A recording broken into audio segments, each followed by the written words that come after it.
Samajwadi party पर उत्तर प्रदेश के मुख्यमंत्री योगी आदित्यनाथ ने प्रहार किया। बड़ा बयान दिया, कहा दंगाइयों को टिकट दे रही है समाजवादी पार्टी। तो व्यापारियों के पलायन के लिए जिम्मेदार लोगों को टिकट देना, मुजफ्फरनगर के दंगाइयों को टिकट देना, यही इनका सामाजिक न्याय है। योगी आदित्यनाथ ने मुजफ्फरपुर दंगे का उल्लेख किया। क्याराना पलायन के लिए जिम्मेदार लोगों को समाजवादी से टिकट देने पर किया हमला। पेशेवर हिस्ट्री सीटर को और अपराधियों को टिकट देना इस समाजवादी पार्टी और गठबंधन के चरित्र को उजागर कर देता है। कानपुर के पुलिस कमिश्नर रहे असीम अरुण के बीजेपी में शामिल होने के बाद अखिलेश और अनुराग ठाकुर बरसे योगी पर। समाजवादी पार्टी में जाने वाले अनुराग ठाकुर ने कहा दंगा करवाते हैं, बीजेपी में आने वाले दंगा रोकते हैं। समाजवादी पार्टी में वो जाते हैं जो दंगा करते हैं, भारतीय जनता पार्टी में वो शामिल होते हैं जो दंगाइयों को पकड़ते हैं। अनुराग ठाकुर ने कैराना से एसपी विधायक नाहिद हसन की गिरफ्तारी का उल्लेख किया। अखिलेश पर साधा निशाना।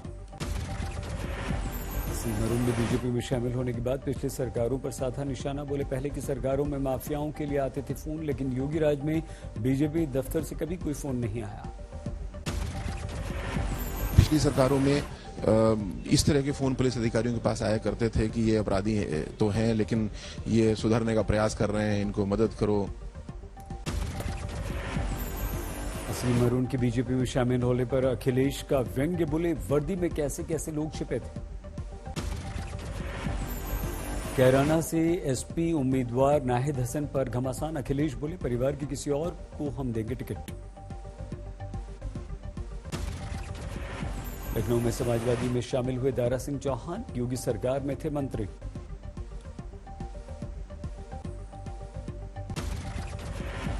समाजवादी में शामिल होते ही दारा सिंह चौहान का तीखा बयान। कहा बीजेपी ने सबका साथ लिया, लेकिन विकास कुछ लोगों का किया। कि जिस तरीके से ठगने की साजिश हो गई है, अब प्रदेश का जो पिछड़ा समाज है ये ठगने वाला नहीं, दलित समाज के लोग अब ठगने वाले नहीं है। अखिलेश ने बीजेपी पर किया व्यंग्य। कहा आपस में ही टकरा रहे हैं डबल इंजन। गोरखपुर वापसी पर बाबा को बधाई। समाजवादी पार्टी के एमएलसी घनश्याम लोधी ने बीजेपी का दामन थामा। पूर्व आईएएस राम बहादुर भी बीजेपी में हुए शामिल।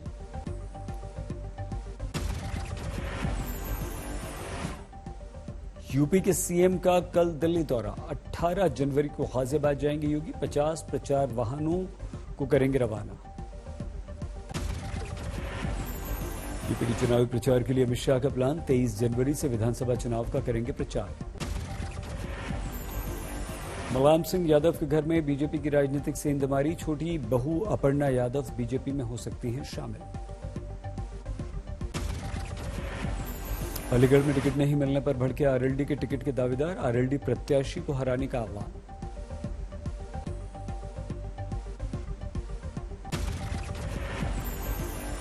साहिबाबाद में बीजेपी के विरुद्ध प्रदर्शन। सुनील शर्मा को टिकट देने से लोग पूर्वांचल और बिहार से जुड़े संगठन नाराज।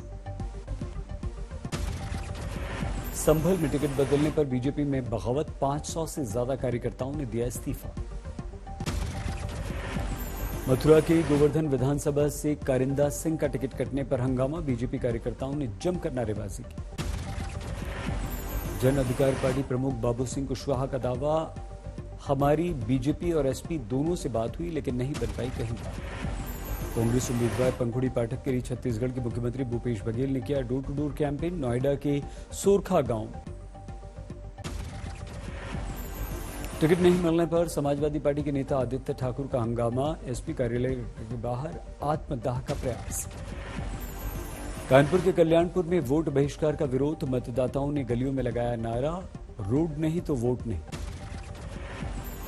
इसमें ही बाद सीतापुर जेल से छूटकर रामपुर पहुंचे अब्दुल्ला आजम। बीजेपी सरकार प्रशासन पर प्रताड़ना का आरोप। यूपी चुनाव के लिए एआईएमआईएम की ठोकी ताल। 9 उम्मीदवारों की लिस्ट जारी। एमयू कोऑर्डिनेशन कमेटी ने यूपी चुनाव को लेकर मुसलमानों से जुड़ी 15 सूत्रीय मांग रखी राजनीतिक दलों के सामने। मथुरा में श्री कृष्ण जन्म स्थान पहुंचकर मंत्री श्रीकांत शर्मा ने दर्शन किए, कहा भगवान का मिला आशीर्वाद। सहारनपुर के 2014 के दंगों के मुख्य आरोपी की समाजवादी पार्टी में एंट्री पर सिख समाज में आक्रोश, मोहर्रम अली पप्पू की तस्वीर वायरल होने पर नाराज। आम आदमी पार्टी ने यूपी में 150 प्रत्याशियों की जारी की लिस्ट, संजय सिंह ने कहा पहली लिस्ट में अच्छे उम्मीदवार। बिहार में बीजेपी की सहयोगी जेडीयू यूपी में ठोकेगी ताल, केसी त्यागी ने कहा यूपी में जेडीयू अकेले लड़ेगी चुनाव। दोनों एमएलए और बीजेपी उम्मीदवार नंद किशोर गुर्जर को चुनाव आयोग ने दिया नोटिस, धार्मिक नारे पर मांगा जवाब। पंजाब कांग्रेस में टिकट बंटवारे को लेकर हंगामा, कई विधानसभा क्षेत्रों में प्रत्याशी नाराज।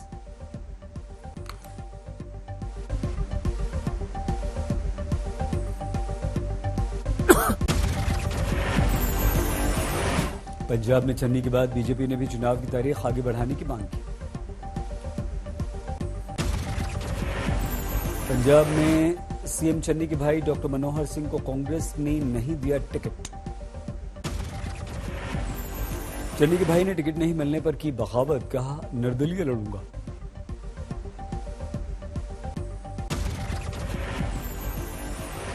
अकाली दल नेता विक्रम मजीठिया के विरुद्ध केस दर्ज, कोरोना उल्लंघन का मामला।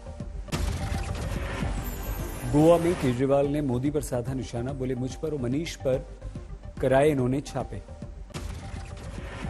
मोदी जी ने मेरे ऊपर रेड कराई, मोदी जी ने मनीष सिसोदिया पे रेड कराई, सीबीआई की रेड कराई, पुलिस की रेड कराई, हमारे 21 एमएलए को गिरफ्तार किया। गोवा में केजरीवाल का बड़ा चुनावी वादा, सरकार बनने पर 18 साल से ऊपर की हर महिला को 1,000 रुपए देंगे। उत्तराखंड में चुनाव आयोग की कार्रवाई, एसएसपी को उधम सिंह नगर में हटा दिया। अमरावती में सांसद नवनीत राणा के विधायक पति रवि राणा ने फ्लाईओवर पर लगाई शिवाजी की मूर्ति, नगर निगम ने हटाई। बिहार के नालंदा जहरीली शराब कांड में थाना प्रभारी सस्पेंड, 6 एफआईआर दर्ज। प्रथम दृष्टया और डॉक्टर्स की रिपोर्ट के आधार पर ऐसा प्रतीत हो रहा है कि उन्होंने अवैध शराब का सेवन किया है और इसकी फाइनल पुष्टि हम लोग पोस्टमार्टम रिपोर्ट आने के बाद ही करेंगे, लेकिन प्रथम दृष्टया हम लोग उसी को मानते हुए आगे की कार्रवाई कर रहे हैं। अभी तक 6 एफआईआर कर दिया गया और 5 लोगों की गिरफ्तारी हुई। नालंदा में जहरीली शराब से 11 की मौत, बीजेपी प्रदेश अध्यक्ष ने नीतीश से पूछा उन परिवारों को भेजेगी जेल जिनके घर हुई मौत। नालंदा में मृतकों के घर पहुंचे पप्पू यादव, जहरीली शराब से मौत के बाद पीड़ित परिवार से मिले। राजस्थान के अलवर कांड की सीबीआई जांच की सिफारिश, 5 दिन बाद भी कोई गिरफ्तार नहीं। मुंबई में 24 घंटों में कोरोना के करीब 8,000 लोग बीमार, 11 की मौत। वैक्सीनेशन के 1 साल पूरे होने पर पीएम मोदी ने किया ट्वीट, अभियान से जुड़े लोगों को कहा सैल्यूट। प्रयागराज में 50% क्षमता से काम करेंगे न्यायिक अधिकारी, हाईकोर्ट का निर्देश। यूपी में अब तक 23 करोड़ से ज्यादा लोगों को लगी वैक्सीन, 88% आबादी को लग चुका है पहला डोज। गुजरात में द्वारकाधीश मंदिर भक्तों के लिए 23 जनवरी तक बंद, कोरोना को लेकर उठाया गया कदम। योगी ने ग्राम प्रधान से वीडियो कॉन्फ्रेंसिंग के द्वारा बात की, गांवों में कोरोना की स्थिति पर चर्चा की। हमारे ग्राम प्रधान घर घर जाकर के जीवन और जीविका को बचाने के उस अभिनव प्रयास का हिस्सा बन सके। यूपी में 23 जनवरी तक सभी स्कूल कॉलेज बंद, कोरोना के कारण निर्णय। भुवनेश्वर एम्स में ओपीडी बंद, 250 से ज्यादा कर्मचारी पॉजिटिव। झारखंड के लोहरदग्गा में कोरोना टेस्ट से बचने के लिए रेलवे स्टेशन पर दीवार के ट्रैक भागते दिखे यात्री। बागेश्वर में पाले ने प्रचंड ठंड बढ़ा दी।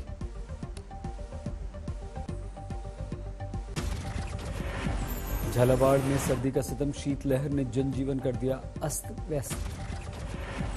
उत्तराखंड के औली में मनाया गया 11वां वर्ल्ड स्नो डे, बर्फ पर जमकर थिरके युवा।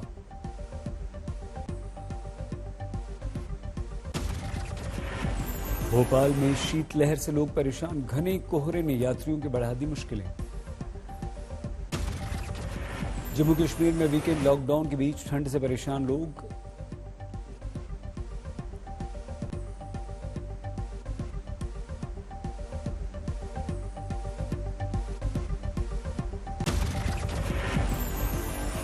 महाराष्ट्र के वर्धा में गर्भपात कराने वाले रैकेट का भंडाफोड़, डॉक्टर को पुलिस ने गिरफ्तार किया। कानपुर में गैंगस्टर की 65 करोड़ की संपत्ति कुर्क, ढोल नगाड़ों के साथ पुलिस ने लिया एक्शन। बेगूसराय में मुफ्त सब्जी नहीं देने पर सब्जी वाले को बदमाशों ने मार मार कर घायल किया। लखीमपुर खीरी में कार में आग लगी, शॉर्ट सर्किट से कार खाक। बिहार के सरसा में अवैध शराब के साथ 6 कारोबारी गिरफ्तार, ट्रक जब्त। मंडी के गोहर शमशान में महिला का शव चिता से उठाया, जांच के लिए भेजा गया। बाड़मेर में प्रेमी युगल की अपहरण की साजिश नाकाम, 2 महिलाओं समेत 8 गिरफ्तार। सीहोर में 10 साल की बच्ची से रेप, पॉस्को में आरोपी फरार। बारामूला जिले में शेरवानी हॉल के अंदर भीषण आग, भारी नुकसान। महाराष्ट्र के पालघर में एक प्लास्टिक फैक्ट्री में भीषण आग, फायर ब्रिगेड की कई गाड़ियां पहुंची। मुजफ्फरपुर में बिना जांच कराए 40 बच्चों की कोरोना रिपोर्ट आई पॉजिटिव। तमिलनाडु के त्रिची में बढ़ गए कोरोना केस, वीकेंड कर्फ्यू लगा दिया गया। दरभंगा राज्य परिवार के अंतिम राजकुमार यज्ञेश्वर सिंह का 78 साल की उम्र में निधन।